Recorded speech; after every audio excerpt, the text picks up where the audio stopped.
Okay, so here we are. Where ducks don't get cold feet. We've gone off location to the new studio, and it's the Black Box. And it's the Black Box Theatre, and we are here with Erin Fowler. And Erin, you are here, the girl with the egg show.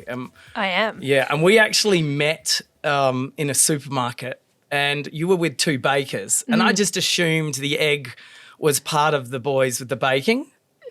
It wasn't. No, that was the Fringe curation. They brought us together in a beautiful partnership of bakers and eggs. Yeah, so the egg that I was thinking of would be beaten and used for cooking, and you quickly said to me, wrong sort of egg, buddy. Yeah, not that kind of egg. The egg costume does have a chicken egg shape, but it's that's for identity. You know, to dress up as a human ovum is a bit of a less fun costume. So Yeah, which I quickly picked up. It didn't take me long, but you're a dancer, you're creative, you're facilitator, educator. You even do some training in Tantra. Tantra, and you do actually courses for that as well. Yep. So you do so much, and we were looking, going, look, how much stuff does she actually do? Let's go back to when you first started. Yep. What were you like as a kid? That's a good. We'll go back to the beginning. Yeah, let's well, go I mean, back. the show does explore some of that, so I guess it's relevant.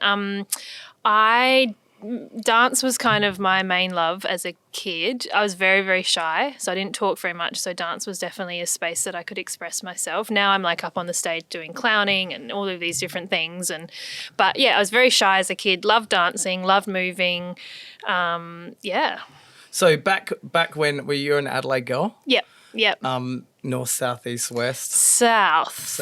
Okay, Yes. so from an early age, like we spoke to Joanne earlier, and 5 years of age, she's the one with the jazz hands. At the, Yeah, at the front. yeah. Well, is I you, or- was the quiet kid on stage as a bluebird, 3 years old, with elastics on my wrists, kind of looking out at the audience, a bit shell shocked. Funny story though, Joanne and I first met. I don't know if she mentioned this, but we met in 2000, and she was narrating a show that I was rat number 2, the prestigious role of rat number 2. I was in a white velvet suit with a foam hat covering my face, and that is where we first met. And I think then we knew that it was going to be a long-lasting collaboration. It was destined to come to the Black Box Theatre. Yeah, it was all coming down to this very moment. So I'm looking at a lot of things that you were doing. You span over many things. Is there a particular favourite thing that you do? It's interesting because I think if you were to look at it from the outside, it might look kind of disparate and separate and lots of different things that aren't necessarily related. But I think for me, movement always is the center of it. Yeah. And movement, not just from like a dance discipline of 5, 6, 7, 8, put your right foot here, but more about getting people into their bodies. So that's where some of the more holistic stuff comes into it. Is everyone has a body, and we live in a world that's pretty mind focused. Yep. So a lot of what I do, whether it's doing a show, whether it's teaching a workshop, whether it's teaching Tai Chi, doing Kung Fu training, it's getting people into their bodies. So I saw some footage of you had a show, I think it was last Fringe, which was the last Fringe before COVID. And you had multiple characters. What's the show called? Femme? Yeah. You had multiple characters, all of them which brought out a different strut down a runway. Yeah. Yeah. And it was amazing because looked very different. Yeah, totally. It was like, you went from super sassy to almost like a work person with a ladder. Yep, that's it. The sort of more masculine getting things done. But you had a whole range of attitudes for that. Do you have to get right into character for each one of those when you come through the curtains? Because each of them brought a different style. Totally. Because I've done a bit of dancing in my time. Yep. I can do big box, little box, and I can do the Running Man pretty well. Years of training for that. It was years of training. But I watched what's the style? We're a bit more Contemporary. Yep. Yep. And you came out doing that as well, and then it was a whole lot of styles. Yeah. Did you come up with that show? I did. Yeah, I did. How did that come about? So that came about. So when I was 16, I was scouted here in Adelaide by a local modelling agency. And then right after high school, ended up in Paris modelling over there, which was not something I'd ever kind of included in my plan for life. And I wasn't one of those girls that was really into fashion or knew about the fashion world. So kind of ending up in Paris working for these big labels, I was a bit sort of like, what am I doing here? But I think also having that experience right as I was sort of coming into womanhood definitely was something that impacted me a lot. And so I wanted to make a show about the way, you say there's all these different attitudes and energies, and I think as women in particular, we're quite used to morphing into whatever is kind of required of us in the moment. So sometimes we want to present as professional, but then other times we want to come across as more fun, or these different aspects to ourselves. So you can clearly see you've taken what you've learnt from that to be yourself and not morph into what everyone else wants. Totally. And there's no doubt that's what you at some stage in your life. What stage was that when you said, hang on, I know what all this modeling's all about. I'm going to be myself. You take it or leave it. Yeah. Would that be a fair assumption? I mean, totally. And I think it's an ever-evolving thing. And definitely with my work, it's very autobiographical. In some ways, people might think I'm acting, and there is a degree of performance and theatricality and craft that comes to presenting it on the stage. But for me, it's a very personal thing. So I guess in making that show, making the show was part of the process of owning it. So in a bit similarly with Egg, making the show, you're deciding if I want to have a child or not, you're seeing my thought process on the stage, and it's how I kind of explore these things within myself. So the Egg show, like I said, I got mixed up with the Egg. Like you're talking about wanting to have a baby. Yep. And I haven't seen the show yet, so I'm definitely going to see the show. But I'm assuming you go through the dramas, the social dilemmas that people have, like when you get married, when you're having kids, when that gets hammered on you, not realizing it's actually a very special thing to have a child and extremely lucky at the same time. And some people can stand next to each other and they're pregnant, and some people just fucking can't. Yeah, totally. And so is that, totally. Can you tell this story from totally. I think the impulse for this show for me came just after Fringe last year, where I had all these, and I talk about this in the show, I had all these plans to travel, go overseas. Being an artist, I finally had this show that was getting picked up for different tours, and so home life and stable life as an artist wasn't something I was particularly giving much energy to. Family life, it was about traveling and going places. And then when COVID happened and we're suddenly stuck in one place, I think like a lot of people, it's like, well, what's here and what do I value here? And so you have to come and see the show, but I still don't think, I'm not sure if there's not certainty in my mind still about whether I definitely want to have a child or not. It was more about the process that you go through to decide. And I think, again, as a woman, which a lot of my work is always around the female experience, we've been given, we've been encouraged to have careers and to be ambitious in all of these ways, but then the female biological clock is still this thing that's, by 35, they call it a geriatric pregnancy. And that's confronting as a 33-year-old, almost 33-year-old. And it's true, but it's what's been put onto you from the barrage of your parents because of what they went through and how different it is for you today, which you're obviously expressing through your show. How long did it take to come up with the so-called script or show? I'd love to say that the show was finished and polished like a good 3 weeks before we went on. But it was not yesterday. Gonna lie. I think any Fringe artist will also, the Fringe is an interesting one because it came about as being this side program to a festival. And so it encourages experimentation and it encourages artistic development. With that, this is my first clowning show, and clowning with physical theatre and movement relies so heavily on an audience. And so, of course, in the rehearsal process, you don't have an audience. No reaction. So it's been a year, basically, since end of last Fringe. I sort of had the idea around April. I've never made a show so quickly, and I think I'm still in a bit of shell shock after the weekend of kind of launching it out there, and it was incredible. And you had it was a full house too. So you must have been pretty happy with that. Completely stoked, and I think for me the reason I make work is to start conversations, and so many men and women, but mainly a lot of women have said, "Oh my gosh, I'm at that point in my life, and I'm thinking about this." So the subject matter is definitely resonating, I think. But also as an artist, you're often making little changes, and based on the feedback you get from the audience. So it's been I've been saying a labour of love, no pun intended. I'm very tired. You're pretty funny though. And then the fact that when we saw each other at the supermarket, you go, "Yeah, I'm going to clown school." Yeah. I'm like, okay, I guess that all adds together, going to clown school. Yeah. What is it that made you go to clown school? So the direct, And that is such a thing. It's such a thing. It's Yeah, a great okay. one to drop into conversation. That and the fact that I went to Kung Fu school in China are two things I like to just throw into conversation. where was that, in Wuhan or? Yeah, Wudang. Oh, Wudang. Yeah. Fuck, that'll do. Yeah.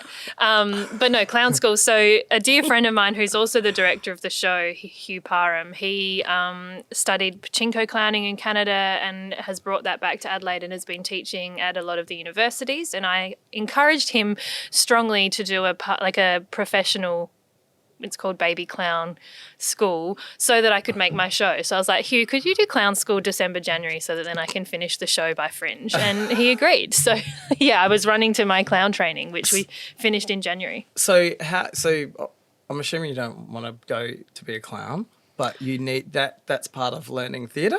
I mean, I guess for me, anything, I think as a dancer, you're always acutely aware of the fact that at some point your body is not going to be able to keep doing the kind of virtuosic movement that you've been training in. And I haven't been doing that for a while. I think I'm really interested in more physical theatre, so using the body to communicate. And clowning I think clowning can be a bit misunderstood at times, but the practice that I've been learning, it's a lot of it is around authentic feeling on the stage. And so that links to the tantra work that I do. It links to the work I like to make. So, and that's been a real joy. This weekend was the first time I've done that kind of work in front of an audience and feeling how alive and thrilling and petrifying it is to just be raw on the stage. And you've got the structure of the show, but you are interacting with the audience, which I find very satisfying. So with you pretty much blend over lots of forms.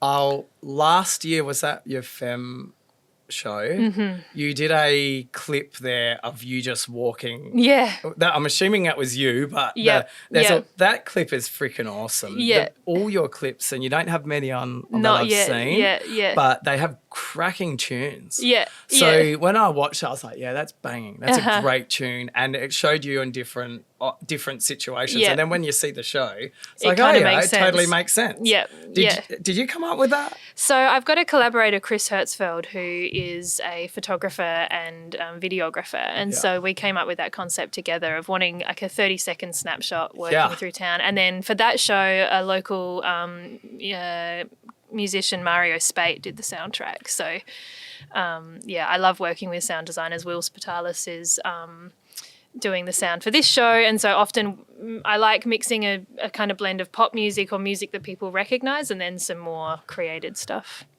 Yeah, it was well put together. Really cool tunes and using some iconic places in Adelaide. It really worked. So in 2017, you were South Australian Young Achiever of the Year. That's a pretty good award. It was pretty good. I was not expecting it at all.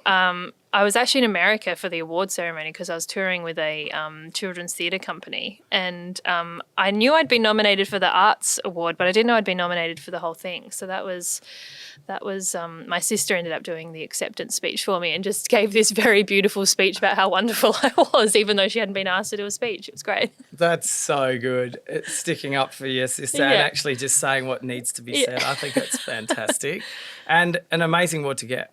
I think you've really undersold it. I'm assuming you're not putting yourself on the pedestal, but you got to. Yeah, it's interesting being in the arts. I think, I mean, definitely at a personal level, there was a moment of like, okay, I'm really proud of this. I think also, up against all the other categories, arts is sometimes sort of seen as being this sort of other category. And so I think for me as an artist to win the overall award, for me it was just exciting that it acknowledged the power of arts and what arts can do and the importance of the arts alongside, science and all the other different things. So any chance I get to advocate for the power arts Arts. is a good one. Okay, so if you look back at some of the things that you've done, you launched the Speakeasy Hotel. Do you want to elaborate on what that is? Yeah, so that's more of my. I speak in the show. I seem to have an addiction for new businesses, which I never would have thought of when I was younger. But I think as an artist, you wear so many different hats, and you're just trying to find a way to have some kind of sustainable income so that you can keep doing your practice, because it's so unreliable knowing what is coming in next.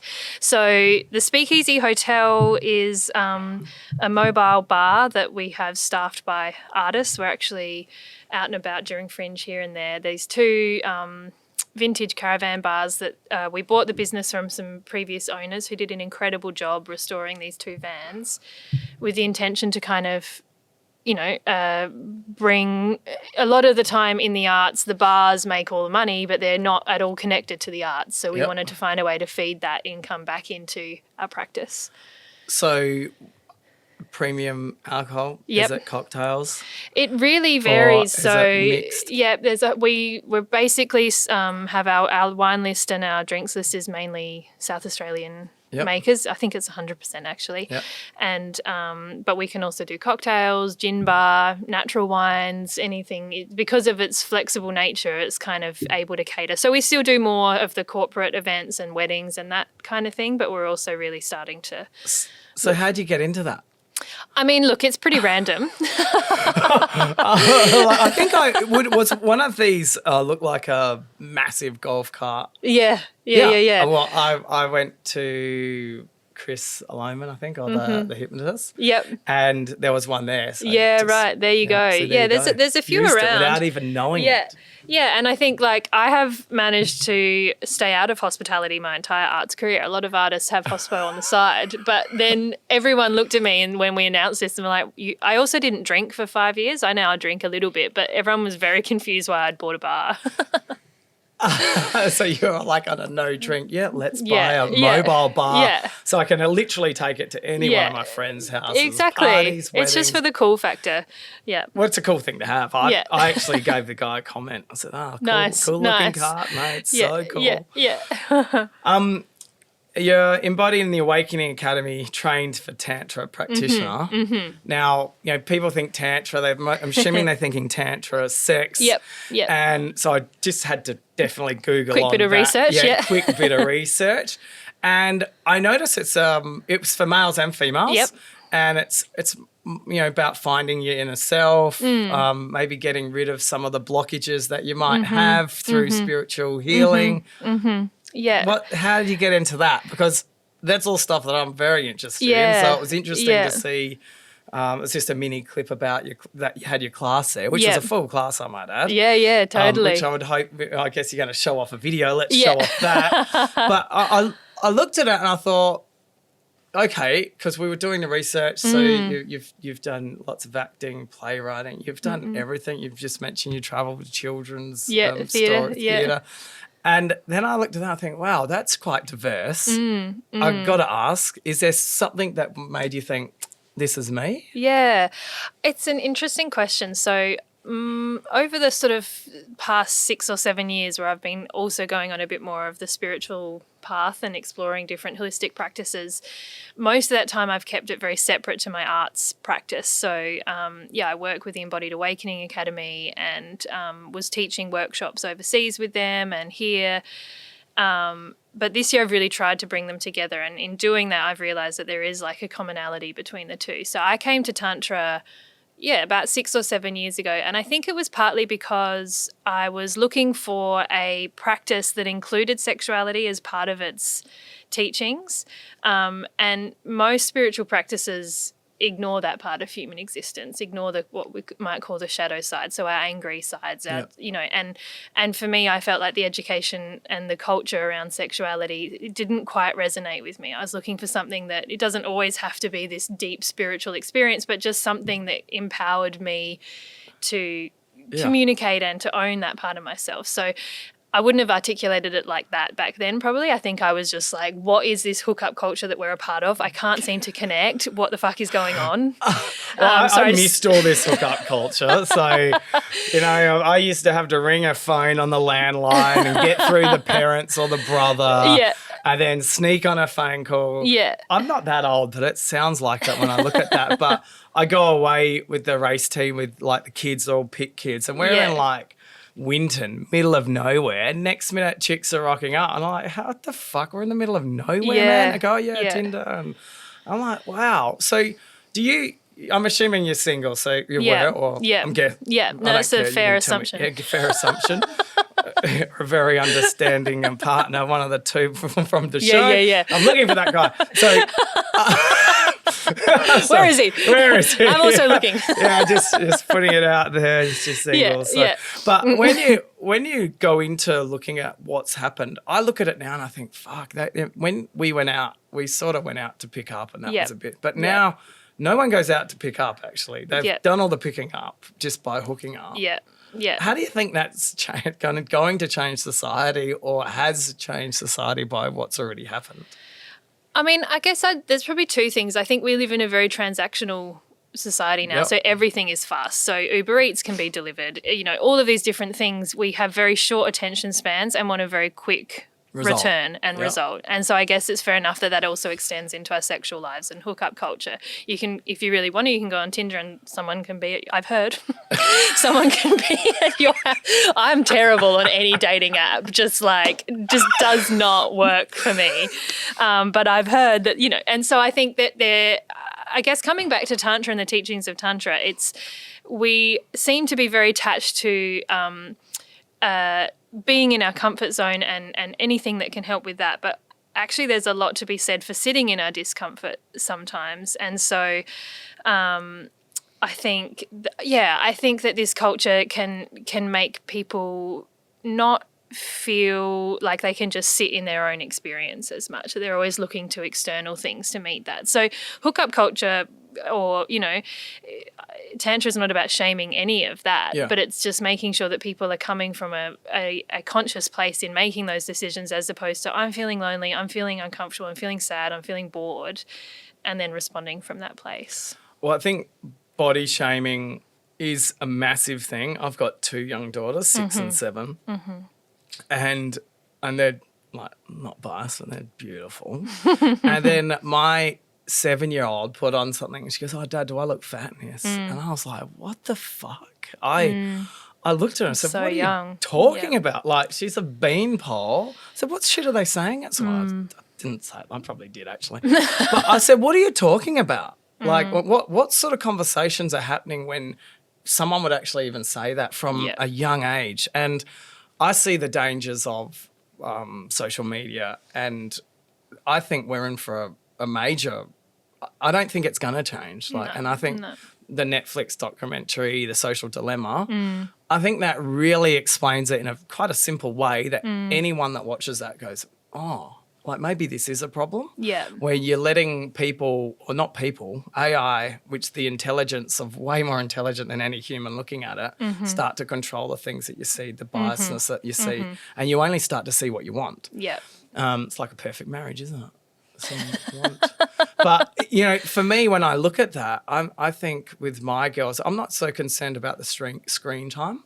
But one of the things in that show is that all of these senior execs, so do you give your kids a screen? They're like, fucking hell no. Yeah. And you look at it now, and as a parent, you give them something just to keep them quiet. Yeah.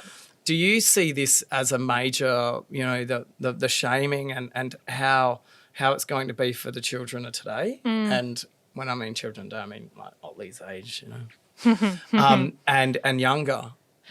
I think, because you seem to be totally, hey, you need to embrace what you are, who you are, and don't be afraid. And don't take no shit. Totally. That's what it comes across from. That's great. It should be inside my head. No, I do. And I mean, I guess with that, I'm the first to admit that I'm addicted to technology. Yeah. Like I keep trying to get away from it, but the nature of the work I do, I have to be on it. And Yeah. like it is one of the biggest challenges of our time.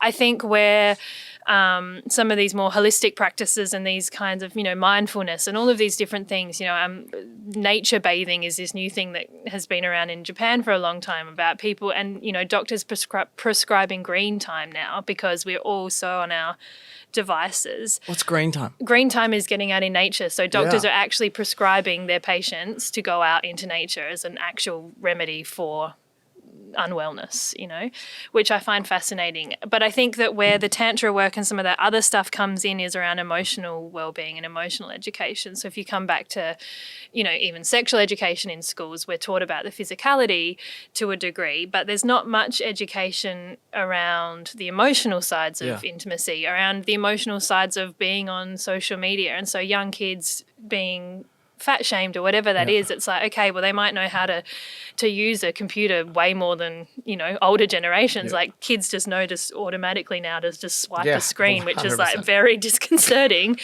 But the emotional education that comes alongside that, how to manage your well-being. And I notice it in myself. Like if I'm on social media for too long and I have an awareness around it, the kind of self-judgment and criticism and comparison that kicks in, I feel like I need a practice outside of that to balance it. So that's where these kinds of things help for me. So how do you deal with, I'm assuming you're in the limelight. Mm-hmm. You have shows. Mm-hmm. People are critiquing them. Mm-hmm. Mm-hmm. You've always got a keyboard warrior that's a dickhead. Yep. Oh, yeah, shit Yep. show, and you like I said to Matt the other day, oh, what's their show called? Yeah, that's right. I mean, to come and do what you do, it's so impressive. And I think people underestimate how tough it actually is. Yeah. Do you sit there and look at a comment and go, fuck you, you dickhead? Or do you it's a fine line. I mean, I almost post and ghost because once I post something, I've never heard that before. once I post it, I'm like, that's what happened. I don't really care because you're always going to find people that don't like what you're doing. Yeah, totally. Do you find that you're wary of that or? Oh, completely.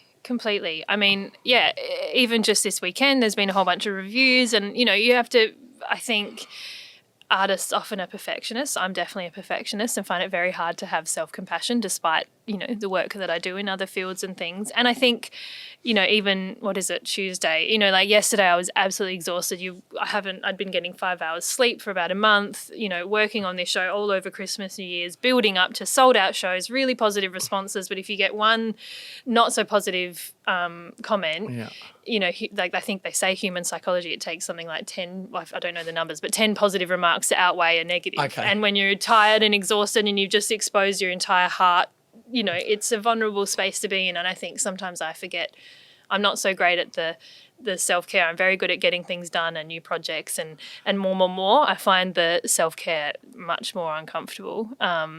So, yeah, it is challenging. Do you have any ways of dealing with that from the work that you do? Yeah, Well, I'm whether I assuming you have- implement them. Practice do what I as say, not as I do. Yeah. Yeah. I do that all the time. Yeah. Don't worry. Yeah. Is there any things that you consciously do when do you find time? Do you meditate or when you feel things are a little bit out of control? Like my time is when I come home, I do 5 minutes of breathing before I actually go into the house. Nice. Yeah. And I don't know. I don't know what it is, but as soon as I'm in that house, I'm dad. And wife probably gets disappointed every now and then, but someone's there looking after the kids, and then I can actually switch work totally off because I know that I'm only there for a few hours or if that, and they're in bed until you don't see them in the morning. Yeah. So it's a lot easier for me to handle. But that's something I do. Do you do something like, before I talk, I breathe in, I try to calm before I get shit scared before I go on stage? Yeah, totally, for sure. Or are you throwing up out the back? And then I like the full anxiety, like, oh my God, and then you get out and it's showtime. I used to be very nervous, and actually this show has been, again, I think what I was going to say about the critics and all of that sort of stuff, I think over the weekend I was thinking about what my personal measures of success are for this show, because I think it's easy to just let feedback come in and you forget why you're doing it. And so, I've struggled with really bad anxiety, which again is why I sought some of these other practices, because I was getting panic attacks and all sorts of really strong anxiety. And for me to have come out and done a completely new show, first time I'm talking on stage, improvising on stage, and actually love it and feel myself come alive, not retreat into nerves is a huge win for me. So I'm focusing on that. I think in terms of other practices, I'd love to say I meditate. I really struggle with meditation. I'm such a mover. So you get monkey brains. Yeah. Like doing yoga. It's like, yoga I love. Tai Chi I love because it's just enough movement to distract my brain. I guess one of the main things of the Tantra work is just allowing your feelings. So like we're in such, again, a culture where if anyone's upset, we want to fix them, pacify. It's almost the dummy in the mouth, but as a human, how can you just... We find it really uncomfortable when people are having strong emotions in front of us. And so, like, even just yesterday, I was feeling really, really flat, and that's an adrenaline come down. It's no sleep. It's having just been working so hard, and then various other things. And usually... Doing podcasts when I'm meant to be sleeping. Yeah. This is fun. And, I think maybe a few years ago, yesterday, I would have been berating myself and said, you shouldn't be feeling like this. It was a great weekend. Why are you feeling so flat? Come on, pick yourself up. But actually, I just was like, you know what? I feel shit today and that's okay. And I know it's not going to last forever. And so I guess they talk about that watching the monkey mind. And so I guess if I'm feeling anything, it's whether it's anger or grief, I have practices to actually express that. And I think people really gloss over the fact of like, you should be good every day. Mm. Well, fuck, that's not life. It's not the human experience. If you don't have bad days, you actually don't realise when the good days are there. Exactly. Because you can't, I've noticed with a lot of the actors that we've spoken to and performers that they're all quite, intimate or insular people. Introverted, totally. Introverted. Yep. And we spoke to Matt Tarrant yesterday, and, chubby kid at school, no confidence. I don't know if he doesn't mind me. Everyone's going to hear it anyway. Oh, not everyone. But he then went, I'm getting into magic. And it was something I was really good at. And he thought he could pick up chicks. Yeah. So everywhere he went, he had a deck of cards. Yeah. And I noticed that we had a chat with Vin as well. He had all these magicians bring cards, and that's their way of getting in. And once they're on stage, they're on stage of 50, 100, 200 people. Yeah. And it disappears. Totally. And it is interesting. Exactly what you said, just goes. And it's funny because I think people assume I must be a very confident person, and to a degree I am. I've really worked on that, and I didn't talk as a kid and started like all these different, I'd be so anxious and now if you watch me on the stage, like I'm revealing the most intimate parts of myself, which sometimes I feel sorry for my parents, but they're okay. Mum just likes watching me with the baby doll in the show. She's come to every show on the weekend, and every time I come out with this baby doll holding it, her face is just like, oh. I'm like, don't get excited. I haven't decided yet. This show is just exploring it. But what I have realised, and again, it's not something I'm great at implementing, is that that's a version of extroversion and confidence, but I need a lot of time to then regenerate it. To get ready for. Yeah. So we're here to 2021 Fringe, the biggest show in the world right now. It's incredible. And originally probably was the biggest Fringe at the end of we just finished in time. You're coming here. How many days? So the Fringe goes for a month. Yeah, just days, over. Yep. How many days are you performing? I've got 15 shows, so I'm half and half on, half off. So you do predominantly the weekends and try to have some break. I'm trying to figure out the break time that you get to build yourself back up for the shows. I finished a show on Sunday and then I don't perform again until the following Tuesday. So I've got about 9 days off, then 6 days on, 9 days off, 6 days on. And within that 9 days, I'm working with my producer and my team and, meeting people and going to see as many shows as I can to support the industry and, So you like going to sort of watch as many shows I mean, particularly this year, it's like I was walking around the garden on Saturday night, I think, or I was at Gluttony and saw this beautiful show with Electric Fields and... I'm going to that on Friday night. Yeah, nice. And I think it was partly the exhaustion. I always feel like I'm like on something after a show. But like I just felt so much like love in my heart and so much gratitude that we could be there because, you know, the rest of the world is in lockdown and part of me feels like, oh, you know, feel bad. But I also think they're watching and going, you know, this is so incredible. And you know, again, it's why I love the arts. It brings people together for these moments of just like connected experience, watching beautiful music, not with words. And so I was like a bit of a mess, but very grateful that it's all happening. It's great to see that you can feel that when you're actually there, and then you would have had a show the next night as well. Yep.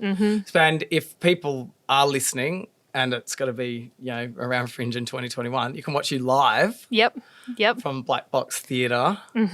Have you had, you know, other than someone filming with a camera, have you had live performances put out through the internet? No, I haven't. And it's actually kind of cool. I think, you know, we look at silver linings of this awful situation. Like I've got friends overseas who never would have been able to watch me perform. And so you've hit them all up? Yeah. I'm going to. It's my job for this week. You should be hammering them all to make sure they're paying that $15 to watch a show. It's slightly cheaper than being here. Yeah. But you can comfort in your own house and you can have people around. You can also say if you don't like it really loudly because no one can hear you, which they don't hear this the is heckling. Shit. What am I doing watching this? I'm going to mute it and go watch Netflix. Yeah. Well, I guess anyone can have those reactions. Hopefully they love it. Are you the Gala movement? Yes, the Gaia movement. The Gaia movement. Gaia. Sorry, that's all right. My dad still can't say it after 7 years. Oh, so that's okay. An I. Yeah, no, that you're right. That's an I. So what's that? What's that? So that came about, I made a environmental dance film in 2014. It is all connected again for me, nature, movement, the body. Tree pose for the tree planet. Tree pose for the planet. You are the best researched person I've ever spoken to. This came about. I made an environmental dance film a few years ago. It did really well, went around, and I've always wanted to have schools programs and community programs around getting people moving in nature. A little bit about the forest bathing that I was mentioning, or the green time, getting people moving. So last year with the Nature Festival, launched this social media campaign where anybody who poses in tree pose, which is the yoga position where your leg is up, bent to your knee. I can do it. Yeah. Well, you got to give us a pose. And if they use the hashtag tree pose for the planet, we would plant a tree on their behalf. Which was still going? So it's I saw it at there was a yoga studio. Power Living Studio. Yeah. Yep. So they gave us our first bit of funding through their program, which the Ripple Effect program, where they give $1,500 grants. And they do it once a month. Yep. So they were the first ones. Then we got Trees for Life on board and Nature Festivals. So at the moment we've used up the funds that we got, but we're definitely looking for more sponsors to then kickstart again this year. And I've just launched the schools program as well. So that's getting kids moving in nature, seeing art as a platform for social change and for that kind of thing. So cool. Thinking of the kids. Yeah. We've spoken to Flavia. She's a rocket scientist. She's pretty crazy. And I go, she goes, I speak at schools, but only girls' schools. And I said, okay. She goes, the boys don't need any help.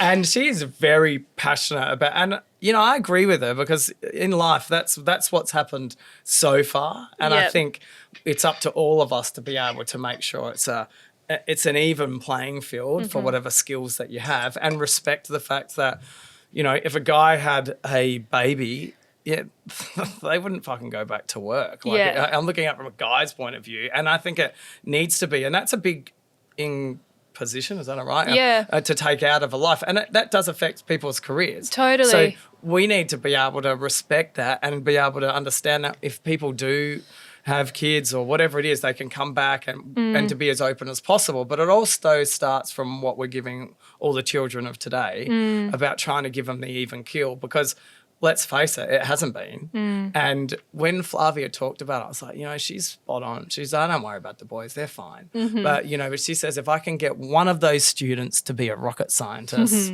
then she's achieved a goal. You clearly have the same thought with, dare say, females and children. Yep. Do you think it's extremely important to be able to nurture this? Oh, completely. I think... it's interesting you say that as well, because I think women definitely need to be supported. And in making this show, I kind of really clocked, like, if I want to have a child, I'm definitely going to have to take at least a year out of my career. Totally. And that has been the passion of my life, if you can't tell by all the projects I've done. Been very single for a lot of that time. If anyone's listening, you can also watch it. Just shameless plug. Yeah, I don't know if a show about fertility is the best pickup line, but anyway, we'll see. I'll report back. Something's going to happen from it.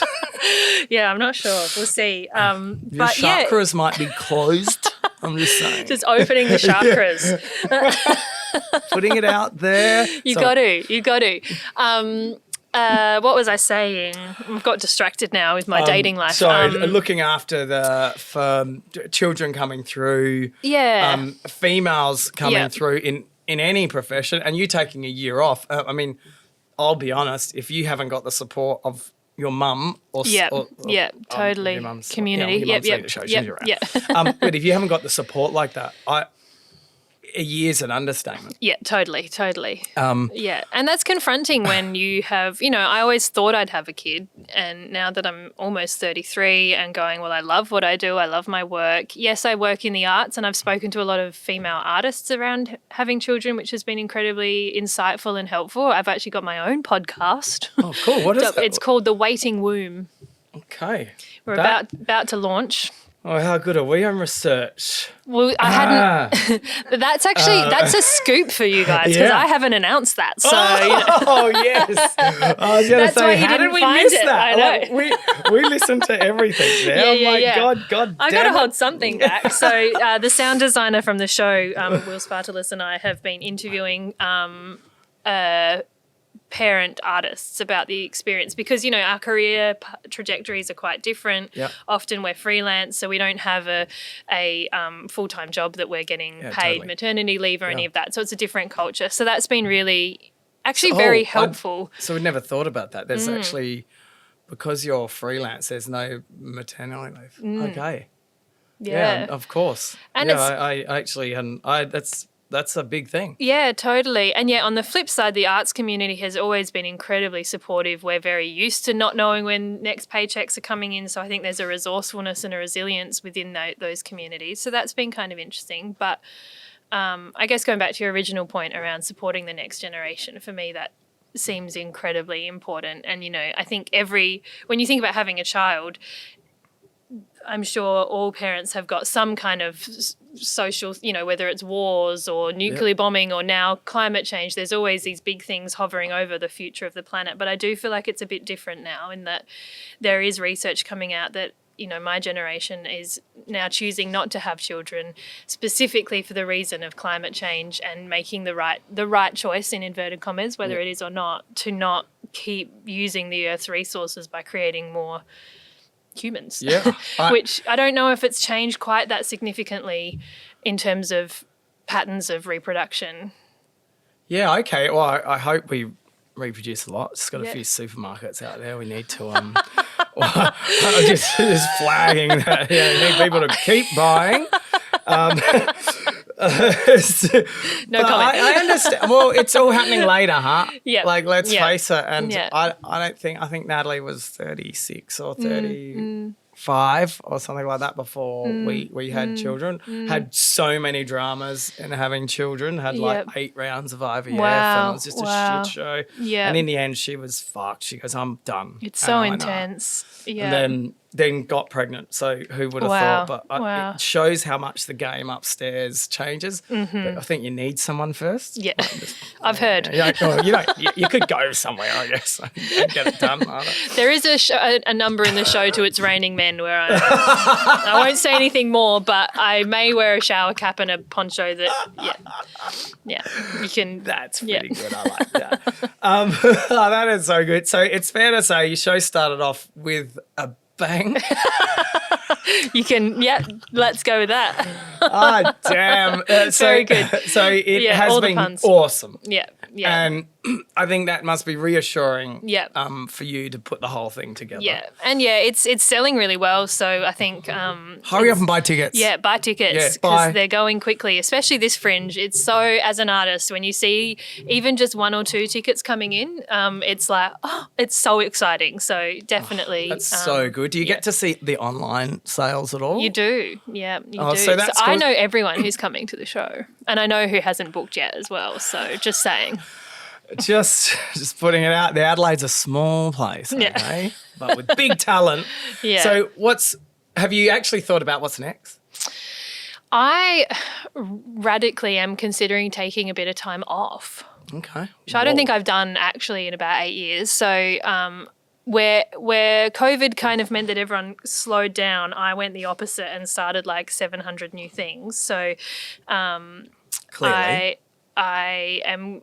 Well, no, but that said, I have a lot coming up too. But I'm going to try and slow down a little bit. I've got a Tantra workshop happening in April with a collaborator, Tyron Mowbray, who works a lot in men's sexuality. So he's coming over from Byron in April. And then I've got a project with... So is there room for that still? Definitely. Yeah. I will be sharing that on my social media. We'll put it on here too because Yeah. it's one of the big things you're Yeah. pushing at the moment. Yeah, So definitely. No, it's- that'd be great. And Tyron's great. He works a lot with men, and I think we're going to have a bit of fun and just a real intro level. So if people have never done any of this work before, I know it can be a slightly scary thing to turn up to a Tantra workshop and not know what's going to be asked of you, but I'm very passionate about like very accessible and friendly kind of introduction to the work. So yeah, that's the sort of thing that I could do. definitely. Like Come along. grassroots. I Yeah. know my wife would be right into it. I Yeah, reckon. you guys should come along. Give it a review. Yeah, I'll give it a review. Okay. That Yeah. sounds like a Yeah. challenge. Can Yeah. someone write those dates down for me, please? I don't We'd know love if- to have you. I That don't know would be if they'll great. let me video it, Yeah. but I think it's important because too often in life, like you get to the end of the night and you don't have this problem. And you sit there with your partner and you're like, fuck. Like you're exhausted. Totally, and if you've got kids, Yeah. and it's much more. I think normalizing these conversations is a big thing that I'm really passionate about with this work. And I think any relationship, once you're together, it doesn't mean job done. Okay, this is going to be No, it's consistent fine. work. It's consistent, and so the work that we teach is really some really simple, basic things. To just help cultivate intimacy, cultivate good communication, cultivate. Because why not? I mean, we're Yeah. on this earth once, so Well, you may as well have a good. Well, you've made the decision, so you need to work on it. So I say Yeah. to my wife, don't get any ideas. You're not going anywhere. We just Yeah. need to, we need to understand we're both different and we work with each other. which is incredible. Yeah. So I guess I'll wrap it up. Yeah. Because we're pushed. We don't want to, want me to be nice. Yeah, I and gotta go back to relax bed. And go back to bed. I know I've woken you up. We should have gone back. We should No, have I've gone to your actually- house. We should I have know. just rocked up and I've been in actually your got to go and bedroom. pay heaps of people, so yeah. Yeah. So if you weren't doing what you're doing now, Hmm. what would you be doing? That's a very good question. I feel like I'm doing about 800 things. It doesn't leave much else. What would I be doing now? Yeah, like if it was anything. Yeah, I mean, I suppose, again, I speak about this in the show. I really wanted to move to the UK, Scotland in particular. So as much as I'm loving the fact that so many amazing people have returned to Adelaide Yeah. because of COVID, so it's actually an incredible place to be at the moment. I would love to still be able to head to the UK at some point. What's there? It's been a bit of an ancestral, some of the work that I do, I think I was there last year for the Edinburgh Fringe. I was going to be going back to the Edinburgh Fringe and I just fell in love with Edinburgh. Yeah. And like, as I said, you'll hear more about my fantasies of Scotland in the show, but Okay. yeah. We'll leave it at that. Yeah. So Can yeah. only imagine. Yeah, you can. So no, travel, I love what I do, honestly. Yeah. I am where I want to be. So yeah, That's I love awesome. what I do. What do you wish? So if you could go back Yep. in time Yep.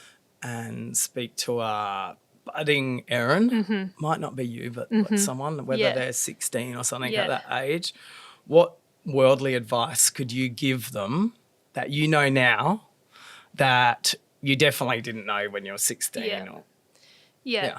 I think The trying that you're always doing when you're that age, trying to be something, trying to fit in, it's exhausting and nobody really knows what they're doing. So I would say back yourself and the energy that you're putting into trying, put it into just keeping on cultivating the best version of yourself.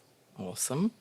If there's one thing that you could do that would have an effect on the whole world, it's a big question. What would that one thing be? It could be something selfish or it could be something universal. I think if everyone had a daily practice of 10 minutes in nature, connecting to their own selves, moving their body, feet on the earth, then it would be a much calmer, more compassionate, more connected place. So I love that answer. Yeah. I mean, just look at the road rage. yeah. That's crazy. They're Yeah. clearly not earthing. Yep. So, and the last question, this is the hard-hitting question that we have. If you died and came back as a board game, what board game do you think Far would out. best describe your life? And so I'm not trying to sway you, but while you're Yeah, thinking. yeah, 'cause great. No, that I'll could take be- some that could hints, be- yeah. That could be challenging. We've had snakes and ladders. Yeah. We've had Yahtzee. Yeah. We've had chess. We've had Scrabble, Oh, yeah. Mousetrap. Yeah. Matt had he had Mousetrap yesterday. I was going, that game, and the thing goes up when the ball hits there. He goes, oh, that's my life. And I was Yeah. like, okay, he was the first for Mousetrap. There you go. We've had, you might not play any games, so this might be difficult. It's all right. But there's something that you go, yeah, that's kind of best I describes me. did. So Christmas for my family this year was just 4 of us. We're usually pretty small. It's just the 4 of us. So I thought I'd get us a game just in case we ran out of things to talk about. And I have friends that play lots of board games. I'm not so much of a board game player, but they suggested Ticket to Ride. I don't know if anyone knows that game.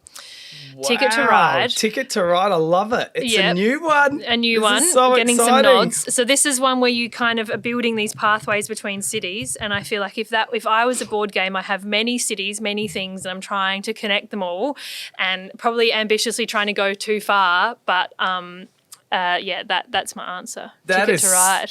Also a good Beatles song. So Yeah, I love it. It's got great ratings too. it's a real hit in the games world, I've heard. And you know what? I think you can play it. You can actually play it online Can you? as well. Wow.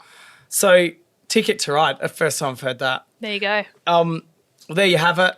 Thank you very much, Erin, for coming on board. It's amazing to see the talent we have here in South Australia.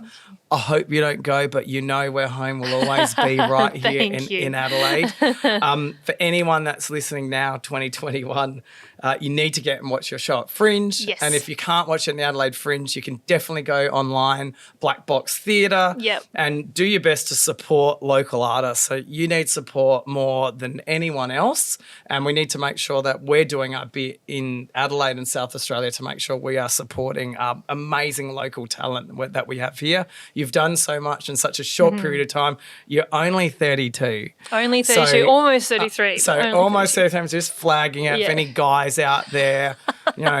Erin is single and you should be making the most of it and coming to see her show at a Exactly. minimum. Yeah, base level. No, well, and thank you for creating a platform to talk about it as well. No Thank you. problems. Thank you. Cheers.